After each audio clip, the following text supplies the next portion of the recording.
ওম নমঃ শিৱায়। বৃশ্চিক ৰাশিৰ জাতক জাতিকাসকলে মোক খুব মেছেজ কৰি আছিলে বৃশ্চিক ৰাশিৰ বিষয়ে 2026 চনত কেনেকুৱা যাব তেওঁলোকৰ বছৰটো সেইটো জনাব দিছিলে আৰু সঁচাকৈ বৃশ্চিক ৰাশিটো বাবে 2026 চনটো আশীৰ্বাদ স্বৰূপ। আপোনালোকে এই 2026টো সময়ৰ সদ্ব্যৱহাৰ কৰক। আপোনালোকৰ জীৱনলৈ বহুত নতুন নতুন সুযোগ আহিব। আপোনালোকৰ বাবে 2026 চনটো খুবেই বেছি ভাল। আপোনালোকে নতুন কামত হাত দিব পাৰে। আপোনালোকৰ আৰ্থিক দিশতো উন্নতি আছে। বৃশ্চিক ৰাশিৰ নতুন বছৰটোত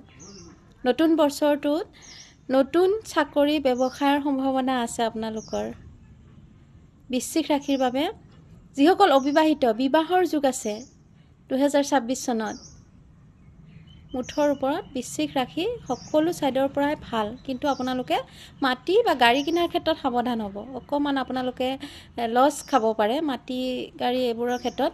বাকী সকলো ঠিকে আছে। আপোনালোকৰ বৃশ্চিক আৰ্থিক দিশত ভাল। আপোনালোকৰ বিবাহৰ যুগ আছে। যিসকলৰ বিবাহ হোৱা নাই সাংসাৰিক ক্ষেত্ৰতো আপোনালোকৰ খুবেই ভাল। আৰু অকণমান খংটো কমাব লাগিব। খঙৰ কাৰণে কেতিয়াবা অকণমান প্ৰব্লেম হ'ব পাৰে।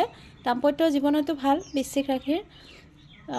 অকণমান নিগেটিভিটিখিনিৰ কাৰণে আপোনালোকে জাষ্ট এটা কাম কৰিব।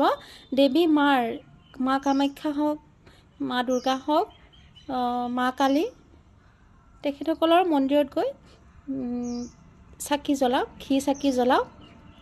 আপোনালোকৰ এই 2026টো খুবেই বেছি ভাল।